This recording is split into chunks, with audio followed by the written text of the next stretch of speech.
साम्राज्ञीको पक्षमा खुलेर बोलिन् मीना ढकाल। मीना ढकाल भन्छन् साम्राज्ञीलाई बाँच नदेऊ। अब त्यो साम्राज्ञीलाई पनि बाँच्न दिउँ के, पब्लिक फिगर हो नि त, राम्रो कलाकार हो, देशको गहना हो, लोग्ने मान्छेले जे गर्दा पनि हुन्छ भन्यो। अनि साम्राज्ञीले भनिसकेको छ उनीहरू म्यारिड होइन, बच्चा चाहिँ थियो, सिध्यो त। अनि बच्चाको आमाले पनि हामी मुभ अन भइसकेको पहिलाकै कुरा भनिसकेको छ त, सिध्यो त।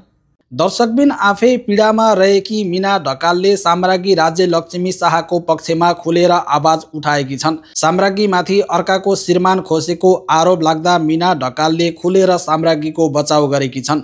उनले भनेकी छन् साम्राज्ञीलाई बाँच्न दिउँ। साम्राज्ञीले विशाल खरेल विवाहित होइनन् भनेर स्पष्ट पारिसकिन्।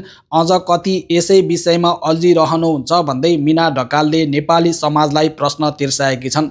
साथै मीना ढकालले भनेकी छन् बच्चाको आमाले समेत आफू मुभ अन भइसकेको बताएकाले साम्राज्ञीमाथि केरकार गर्नु राम्रो होइन।